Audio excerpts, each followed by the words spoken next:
तो students, last class में हमने force is equal to M A का फॉर्मूला डिराइव कर लिया था। इसके बारे में हम डिस्कस कर चुके थे। ठीक है, आज हम यहाँ पर डिस्कस करेंगे फोर्स की यूनिट के बारे में, फोर्स का रिलेशन क्या होगा। सबसे पहले हमारे पास फॉर्मूला आ गया था लास्ट क्लास में, F is equal to M A. ठीक है, एम क्या था यहाँ पर? मास ऑफ अ बॉडी था, मास ऑफ बॉडी। एंड ए था आपके पास एक्सेलरेशन। ए क्या था आपके पास? एक्सेलरेशन था। ठीक है, अब हमें इसकी दोनों यूनिट बनाएंगे, एसआई यूनिट भी बनाएंगे और हम सीजीएस यूनिट भी बनाएंगे। तो पहले हम यहाँ पर इसका सीजीएस सिस्टम और एसआई सिस्टम दोनों ही यहाँ पर डिस्कस करते हैं। पहले हम एसआई सिस्टम में जाते हैं। बेटा एसआई सिस्टम पढ़ा हुआ है हम सभी लोगों ने। तो एफ इज इक्वल टू होता है हमारे पास M multiply by A. SI system की अगर बात की जाए तो एसआई सिस्टम में मास को लिखा जाता है किसमें? किलोग्राम में। ठीक है, मास को लिखा जाता है किसमें? किलोग्राम में। और एक्सेलरेशन को लिखा जाता है मीटर पर सेकेंड स्क्वायर में। तो इन दोनों को आप अगर मिलाकर लिखते हैं तो फोर्स की यूनिट बन जाती है kilogram into metre per second square. Kilogram into metre per second square. इस पूरी की पूरी यूनिट को हम सिंगल वर्ड में बोलते हैं न्यूटन। सिंगल वर्ड में हम क्या यूज करते हैं? इसको न्यूटन। और इसका सिंबल क्या है हमारे पास? Capital N. तो फोर्स की यूनिट क्या हो गई हमारे पास? न्यूटन। इसका सिंबल क्या होगा? Capital N. तो ये तो हो गई आपके पास एसआई यूनिट। अब बात करते हैं सीजीएस यूनिट की। तो सीजीएस यूनिट क्या होती है वो भी देखते हैं। फॉर्मूला हमारा सेम रहेगा, F is equal to M into A. But CGS unit को जब हम यहाँ पर यूज करेंगे तो सीजीएस में मास को किलोग्राम में नहीं लिखा जाता, मास को लिखा जाता है ग्राम में। और एक्सेलरेशन को लिखा जाएगा सेंटीमीटर पर सेकेंड स्क्वायर, क्योंकि मीटर का किसमें कन्वर्जन हो जाएगा? सेंटीमीटर में। और सेकंड का तो सेकंड ही रहता है। तो ये यूनिट बनती है हमारे पास। तो एफ इक्वल टू आप लिखेंगे gram multiply by centimetre upon second square. Centimetre upon second square. तो ये पूरा का पूरा सिंबल जिसको आप gram multiply by centimetre upon second square बोलेंगे, जो कि एक फोर्स की यूनिट बन जाती है, इसको सीजीएस सिस्टम, जैसे एसआई सिस्टम ने आप में क्या बोला? न्यूटन। तो सीजीएस सिस्टम इसको बोला जाता है डायन। सीजीएस सिस्टम इसको क्या बोला जाता है? डायन। तो फोर्स की दो यूनिट हमारे पास हो गई। एक तो हुई एसआई यूनिट, तो उसको तो हम बोलते हैं न्यूटन। एक हो गई आपके पास सीजीएस यूनिट, उसको बोलते हैं हम डायन। तो देखो यहाँ एसआई और सीजीएस दोनों हमने पढ़ी। अब नेक्स्ट पॉइंट आता है कि इन दोनों में रिलेशन क्या होता है।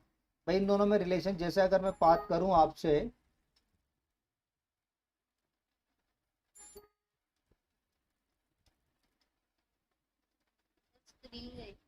अभी आ जाइए, आ गई ना? आ गई? ठीक है, जैसे हमारे पास किलोग्राम था और इसका एक एसआई सिस्टम है, और सीजीएस सिस्टम में बात करूं मास की, तो ये क्या था हमारे पास? किलोग्राम और ग्राम। किलोग्राम में तो कौन था? एसआई। और ग्राम में कौन था? CGS unit. तो इन दोनों में क्या रिलेशन होता है? 1 किलोग्राम बराबर होता है किसके? 1000 ग्राम के।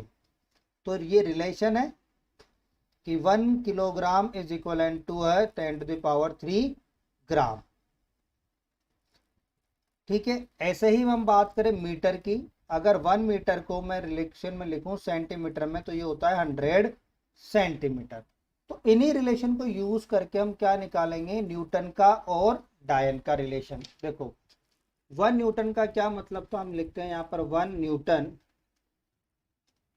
इज इक्वल टू था आपके पास 1 kilogram into metre per second square. ये रिलेशन था आपके पास। ठीक है, अब अगर मैं आपसे पूछूं कि आपको 1 न्यूटन का रिलेशन बनाना है किसके साथ? डायन के साथ। तो किलोग्राम को किस में कन्वर्ट करेंगे? ग्राम में। तो यहां पर लिख दिया मैंने 10⁻³ ग्राम। और मीटर को किस में कन्वर्ट करेंगे, सेंटीमीटर में, तो यहाँ लिख दिया 10⁻², सेंटीमीटर, और सेकंड तो दोनों में सेम था तो सेकंड स्क्वायर लिख दिया। अब देखो दोनों में कितनी पावर्स आ गई बाहर एक्स्ट्रा, हमारे पास एक्स्ट्रा पावर आ गई कितनी, यहाँ पर 10⁵ दोनों पावर को ऐड कर दिया, 10⁵ को और 10⁵ को, दोनों को ऐड कर दिया, 10⁵ मिल गई। अब बचा हुआ आपने मल्टीप्लाई में लिख दिया gram into centimetre upon second square. तो अभी जस्ट हम पढ़कर आए थे कि ग्राम इंटू सेंटीमीटर पर सेकंड स्क्वायर को, इस पूरे के पूरे एक्सप्रेशन को हम क्या लिखते हैं, डायल लिखते हैं। तो क्या रिलेशन आ गया, 1 newton is equal to 10⁵ dyne. तो ये रिलेशन आ गया फोर्स की एसआई और सीजीएस यूनिट में।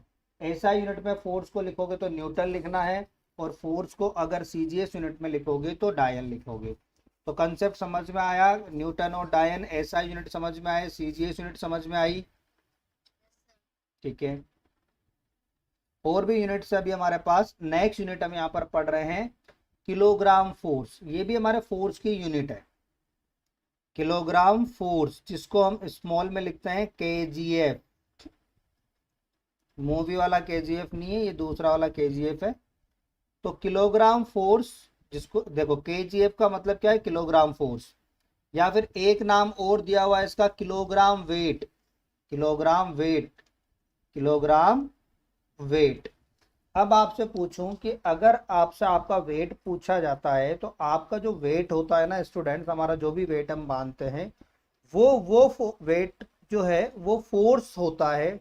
कौन सा फोर्स, जिससे अर्थ हमें अपने तरफ अट्रैक्ट करती है।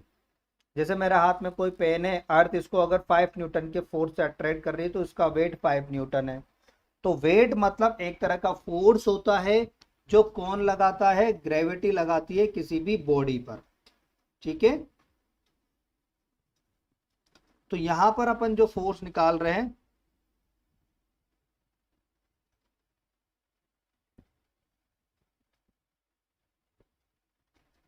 चलिए, तो यहां पर क्या फॉर्मूला है कि आपके पास मास कितना होगा बॉडी का, 1 किलोग्राम, और उसमें ग्रेविटेशनल एक्सेलरेशन जो लिया जाएगा ना वो लो आप 9.8 मीटर पर सेकेंड स्क्वायर। तो जो वेट है वो फोर्स है, लेकिन ये फोर्स कौन सा आएगा, m इंटू जी, m इंटू जी। तो m कितना आ गया देखो 1 किलोग्राम, जी कितना लेना है मुझे, 9.8 मीटर पर सेकेंड स्क्वायर। तो यहां पर इन दोनों को मल्टीप्लाई करोगे तो क्या बनता है, 9.8 kilogram into metre per second square, और ये kilogram into metre per second square को हम क्या लिखते हैं, न्यूटन। तो देखो हमारा रिलेशन क्या बन गया, 1 किलोग्राम वेट या 1 kilogram force is equal to 9.8 newton. तो डायरेक्ट फोर्स को आपको क्या लिखना है, 9.8। अगर कहीं पर 1 किलोग्राम फोर्स या 1 किलोग्राम वेट दिया हुआ है, इसका मतलब वहां पर फोर्स कितना लग रहा है, 9.8 न्यूटन।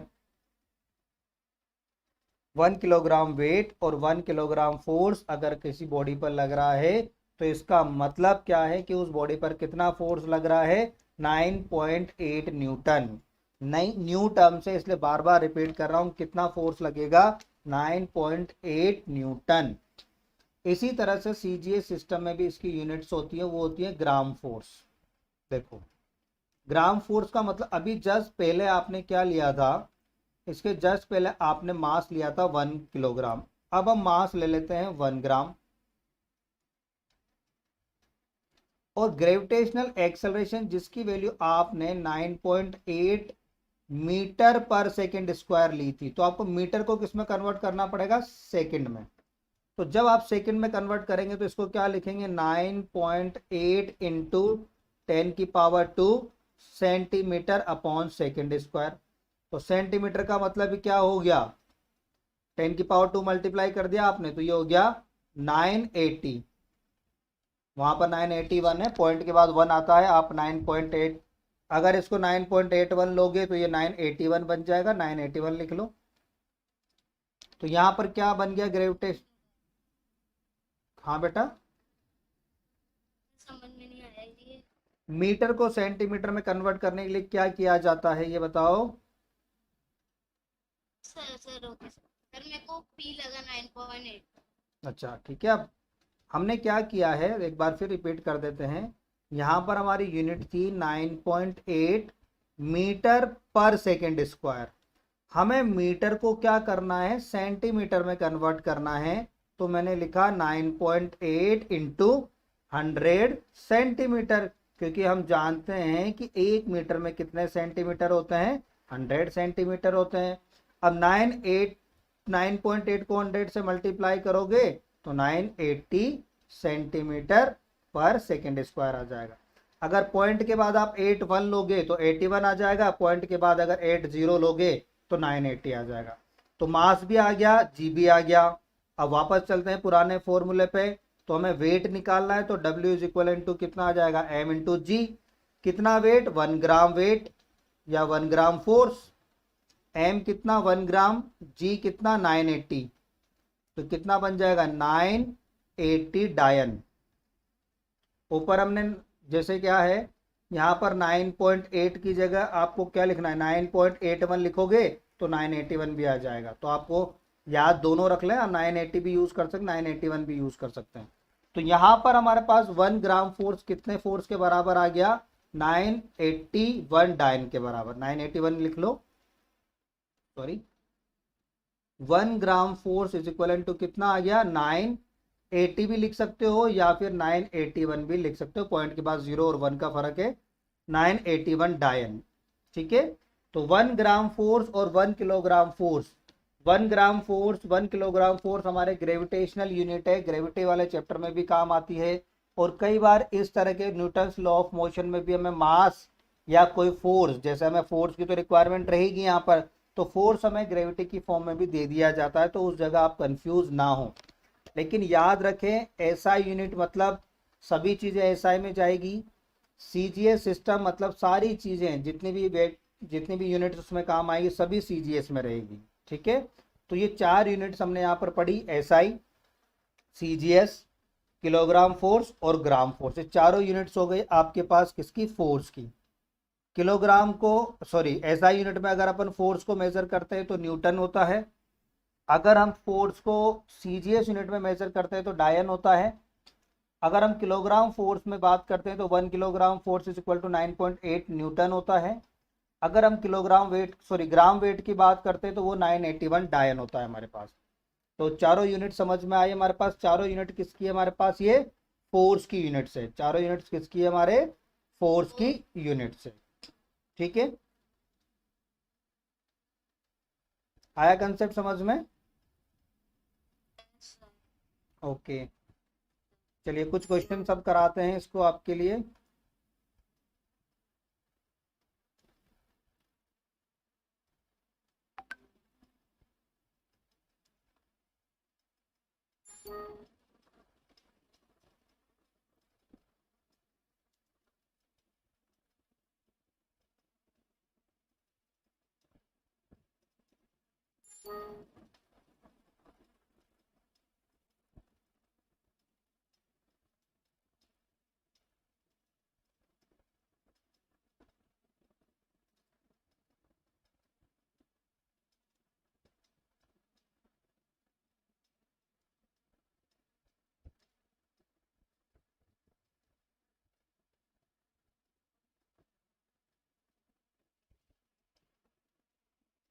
जैसे हमारे पास एक बॉडी है जिसका मास हमें दिया हुआ है कितना, 1 किलोग्राम।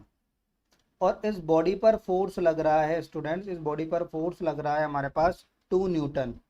तो क्या हम इस पर एक्सेलरेशन पता कर सकते हैं, यस हम पता कर सकते हैं एक्सेलरेशन, क्योंकि हमारा जो रिलेशन है फोर्स का वो क्या था हमारे पास, F is equal to M multiply by A।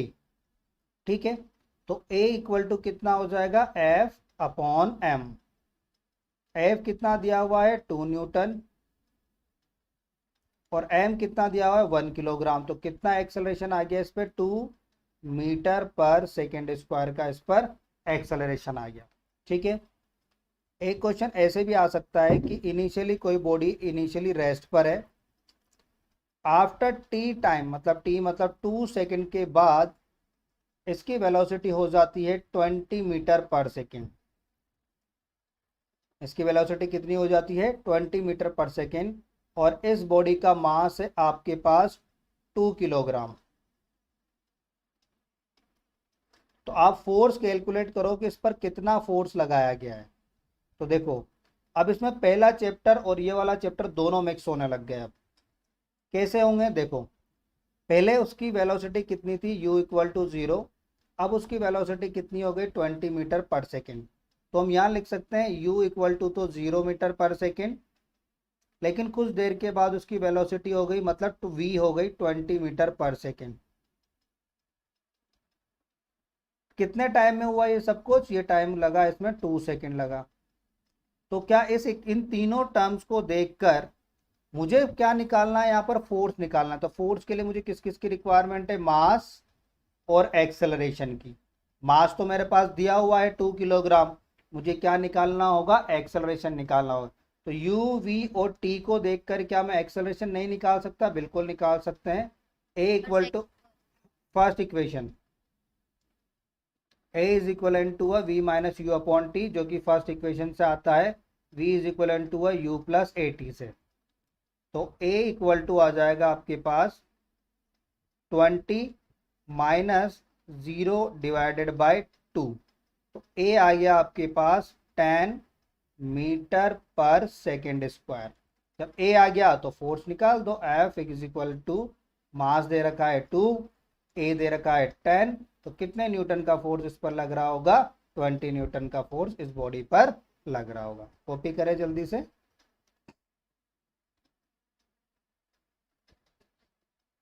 अगला क्वेश्चन लिखते हैं इतना हम।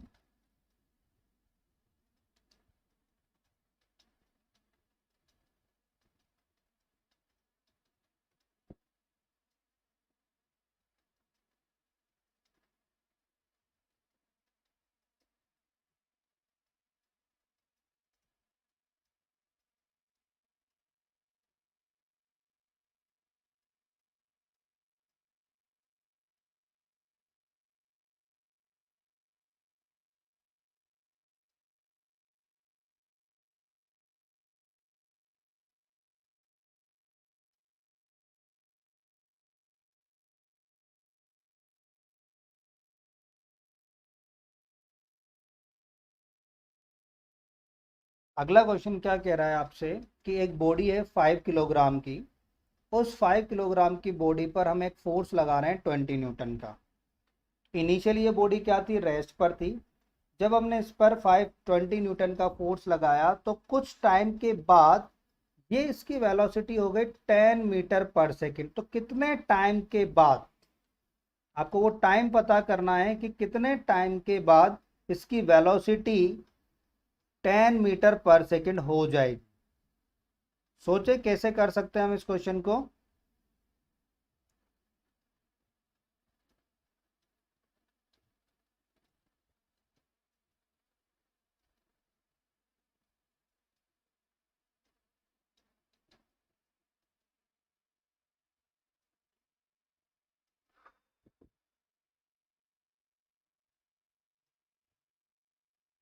देखो स्टूडेंट्स, हमारे पास सबसे पहले हमें यहाँ पर निकालना होगा एक्सेलरेशन, क्योंकि हमारे पास एक रिलेशन होता है F is equal to m multiply by a।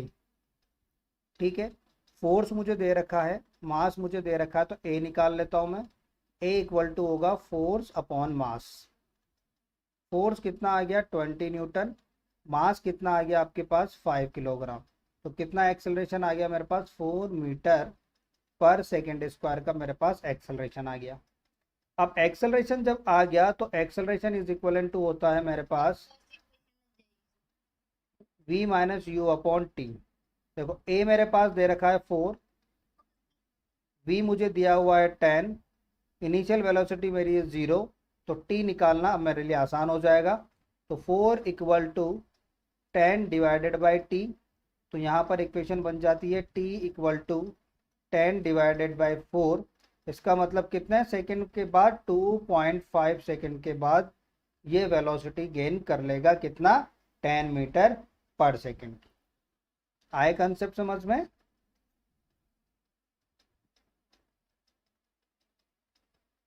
चलिए नेक्स्ट क्वेश्चन करते हैं हम हमारे पास।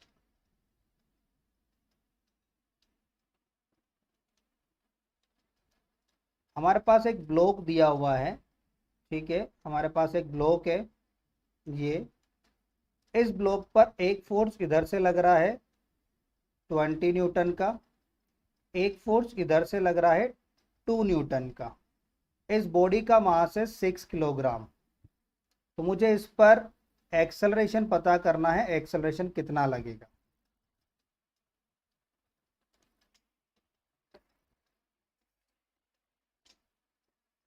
भाई मेरा फॉर्मूला क्या होता है, F equal to M A होता है। तो A निकालने के लिए मुझे किसकी जरूरत है, A is equal to F upon M की जरूरत है। तो M तो मेरे पास 6 किलोग्राम दे रखा है, पर F क्या रखूं, 20 न्यूटन रखूं या 2 न्यूटन रखूं।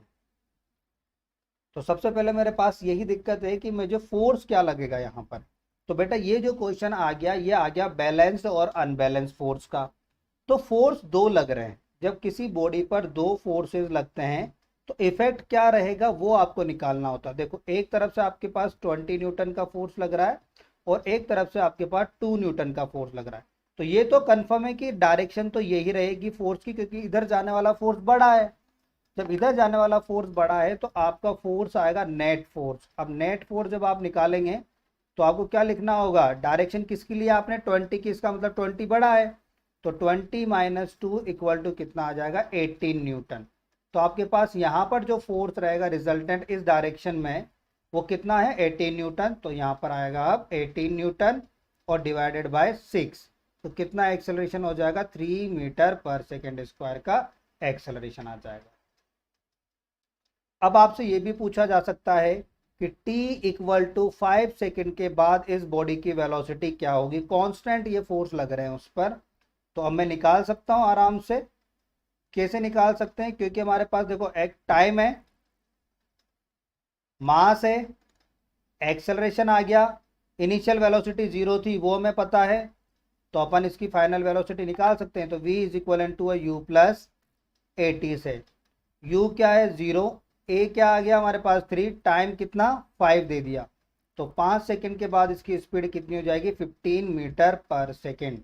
अगर ये फोर्स कॉन्स्टेंटली उस पर लगता रहेगा तो उस बॉडी पर कितना फोर्स हो जाएगा 5 सेकंड के बाद, 15 मीटर पर सेकंड का। किसको समझ में नहीं आया अभी तक